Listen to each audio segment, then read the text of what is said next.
Hi Virgo, welcome back to the Astrology 33 channel. This is your mid-March 2023 love reading. Thanks to those of you who've liked, viewed, shared, and subscribed to the channel. I appreciate all of that. For those of you new to the channel, as far as what we have in front of us, it's what I call a bridge and a gap spread. And the way it works is we'll look at the past, present, and future energies between you and a main love interest. Once we get through all that, we'll pull some oracle cards as well for some additional insight. That's where the bridge and the gap dynamic comes into play.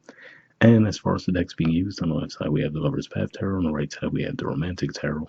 And also keep in mind it's a general reading, so I'm going to be referring to the cards on the left as your energy and the cards on the right as the other person's. If you feel like it's the other way around in your situation, then definitely trust that. Alright, so with all that out of the way, we'll get started. Past energy on your side, we have illusion.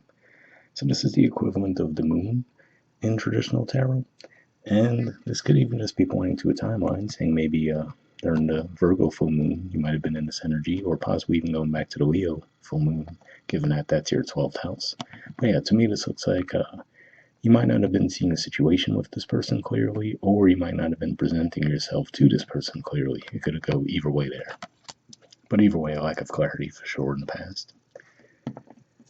Right, past energy on their side, we have the sun. So pretty big contrast in energies there, right? Like more or less opposites. So could just be saying, and again, given that we do see the lion symbol there, this could be pointing to the Leo full moon, maybe a little bit more likely than the Virgo full moon as far as the timeline goes. But yeah, to me, this looks like this person was definitely sure of themselves, right, and presenting themselves in a more positive light as well. So maybe there was even some suspicion on your part, right? Because for you guys, Leo energy is your 12th house, so sometimes there could be a little difficulty trusting people in those situations.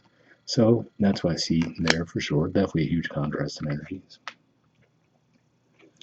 All right, present position on your side, we have the Seven of Arrows, which is Aquarius energy, and Six of Staves, Leo energy. So more Leo energy popping up here, but to see these two cards together, what always stands out to me with the Seven of Arrows in this deck is that if you look at her facial expression, she doesn't look that happy at all. So usually when I see this, I view it more as just holding a wound and not necessarily expressing yourself around that, right? And so kind of going through the motions, but still hanging on to that wound. I mean, if we look, she's holding on to 5 arrows, right? Which is 5 arrows energy. Could definitely be a deceptive energy. But to see it immediately followed by the Six of Staves or the Six of Wands in traditional tarot, to me, gives it a bit more of a nefarious combination. So I don't normally view the Seven of Arrows as deceptive in this deck, but combined with the Six of Staves, I do see it as a little bit of an ego type situation. So to me, all right, super generic example, right? Maybe this person came across a certain way and you might have been viewing it as, okay, I don't know if I could really believe this, right? So you might engage with this person bringing your own deception, thinking that they're the ones who are being deceptive toward you, right? And thinking, oh, okay, I got away with something there. But really, if they weren't being deceptive, then there's negative karma created there. So I get it sounds a little weird, but that's what I'm picking up with that combination there. All right, present energy on their side. We have Justice, which is Libra energy, and the Tower. So yeah, to me, this represents, and this makes me think the fact that, of course, now we have Saturn in Pisces, which is the opposite sign of relationships, right? So that's what this kind of gives me. This combination almost makes me think of like an instant karma thing, right? So, like I said, for whatever reason, again, just to give it a hypothetical scenario, to give it a little bit more of a tangible flow of the energies, like let's say this person comes across super generous and kind, right? And you're immediately coming from a wounded place of, oh, there's no way that this is who this person really is, right? So then you go into it like, oh, I'm going to totally do something deceptive at this person to beat them to the punch, kind of, right? But if they're not actually being deceptive, now you just create a negative karma, right? So that's kind of what I see taking place in the situation, to where it's like, okay, they're just gonna be led by their blind faith, right? With the we see the blindfold on her, the justice energy, immediately followed by the Tower, which is to say, okay, Virgo was deceptive toward me, I'm out, right? So this is one of those things where something that you might have thought that you were gaining the upper hand in the situation could immediately blow back on you, and that could be a theme that you guys could notice in general now that we have Saturn in your opposite sign of relationships and partnerships, where people could bring those karmic lessons to you through those connections. All right, and future energy on your side, we have the Nine of Arrows. So yeah, this is almost like coming out of a bender, right? If we look at given the overall context of the reading, where we see, if we look at her facial expression, she's holding her head, right? It looks like this angel figure is trying to extend an arrow to her, which arrows represent communication, nudging her to communicate, right? And we even see all arrows are pointed in the direction of the cards on the side. So it's like you could be nudged to communicate around the situation, right? Like maybe you're coming to that moment of clarity now, like, oh, okay, I totally saw a situation wrong, right? Now you get the insight on that, and now you're being nudged to, maybe apologize or whatever the case may be, or just express to them what you were going through, right? Things along those lines. So again, if we just give this a super generic timeline, when we had the Leo full moon, it was making a harsh aspect with Uranus in Taurus, which is your ninth house. So that could have had you feeling like, oh yeah, I know 100% that this is the case here, right? So you could have made some assumptions. Then when you get the full moon in your sign, you have it making a trine aspect with Uranus again in your ninth house, to where now you might actually see the situation, the reality of the situation, and realize, oh, okay, yeah, I totally assumed something wrong here, and it blows back on you, right? So, and then there's that shame of like, okay, I totally screwed up here. So that's kind of what I'm picking up on with this.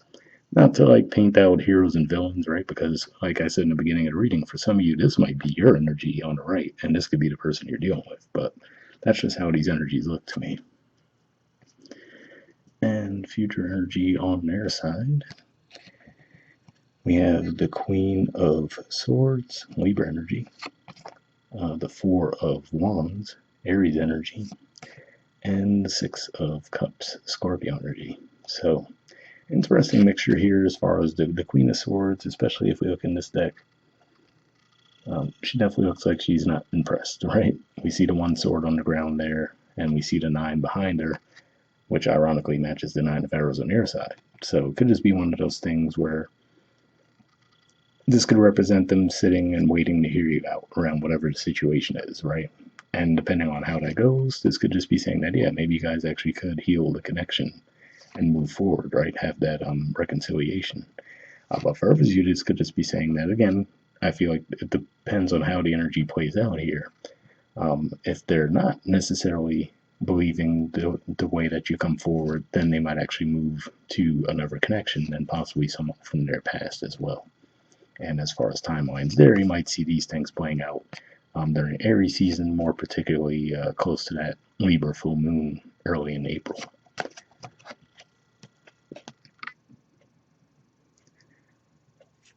All right, bottom of the deck on your side, we have transformation. So this is actually the equivalent of the death card in traditional tarot, which is a Scorpio energy. So yeah, I mean, especially with this particular deck, we see the names Pula and Persephone, right? So maybe this is just an on-again, off-again dynamic that you guys have had within this connection, or possibly just a cycle that you might find yourself in, right? Where you might always make assumptions in the situation, and rather than communicate around them, right, it could end up biting you in certain situations. So that could be how it's playing out for some of you. And bottom of the deck on their side, we have the devil. So what always stands out to me here is usually with the devil we see two different figures, right? Here, well, technically three, but here we only see a feminine figure. And this almost makes me think of like an empress on steroids dynamic, where an empress is always going to expect people to come to them, right? They're always going to be in that receptive energy. But for me to see the devil and the feminine energy here says a similar theme as far as they're still going to expect you to come to them, but almost more of a demanding so, right? So kind of like what I was saying with that Queen of Swords energy in this particular deck, where I feel like they're really going to say, okay, well, I was on the up and up with Virgo. Virgo did this deceptive thing. I'm out, right? It's totally on them to fix it, right? So it could be one of those types of dynamics there. So that's what I'm seeing with that. And this could just be an indicator as well that this connection in general was meant to teach a lot on the karmic level. All right, moving on to your oracle cards. First, let's see what we get for Aqua Moonlight deck here. And I'll be looking for unspoken messages from you to them and then from them to you as well. So let's see what comes up there.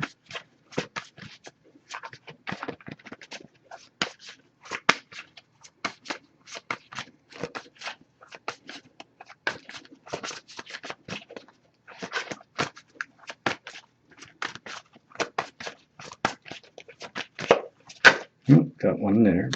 And next we'll see what we get from them to you.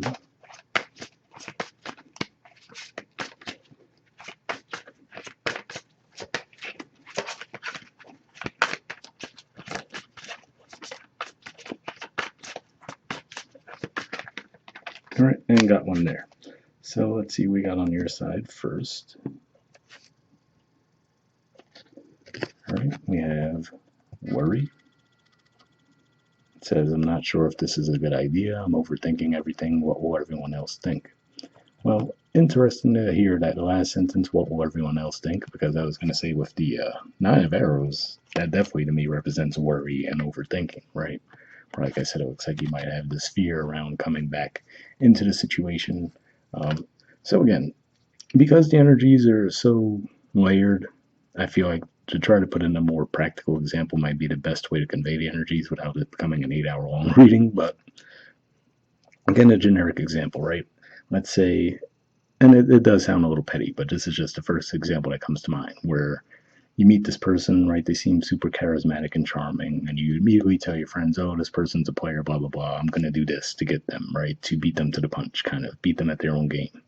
Then you go through, you do it, right? And then they're like, oh, yeah, that was awesome, right? And then you find out, oops, this person totally wasn't a player. I screwed up, right? I'm going to totally go on and fix things. But now you already established that thing with everyone around you. Oh, this person's a player. So then you're like, well, why would you go back to this person, right? So one of those dynamics like that. All right, and on their side we have ring. It says, I promise you.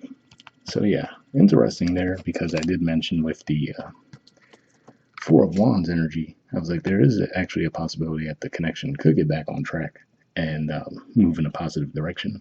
Now, ring seems a little extreme, right? I don't want people to make a jump to, oh, they're going to totally propose to me after I apologize. That seems unrealistic, to say the least, right? But it could just, again, be an indicator that this person really could be on the up and up. And you might have taken it totally the wrong way for whatever reason. I mean, we mentioned the transits that could have been at play there, and now, that could possibly do some irreparable damage. So if you haven't already done that, right, just maybe think that over before. So hopefully you do see this before any of this stuff happens, right? But bit of an intense reading. But yeah, we'll see what we get from the Wisdom of the Oracle deck. Same situation as far as here. I'm just looking for one card, though, with general advice to wrap the reading up with. So let's see what comes up.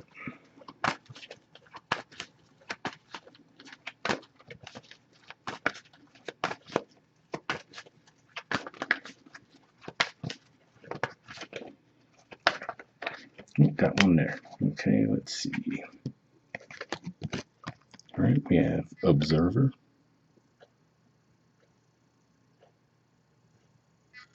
There we go. And there's the artwork, and the number is 49. So let's see what it has to say.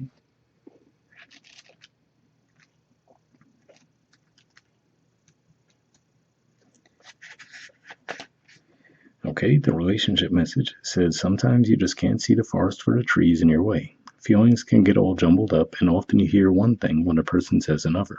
It can be like an echo of an unresolved past experience dubbed over your conversation.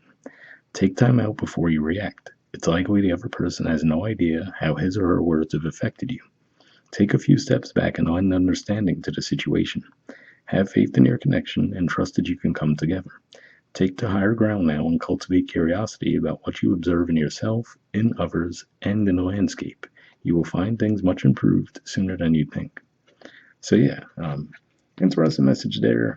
Observer, again, definitely says to me that hopefully you guys do see this reading if you were going to potentially engage in something like this and realize that ahead of time to prevent it from happening. But yeah, and maybe this is just more of an intense reading than usual, given that you guys had that Virgo full moon energy still going on at the time recording this. But hope it resonated for you guys. We'll wrap up there, and I'll see you all next month. All right, bye.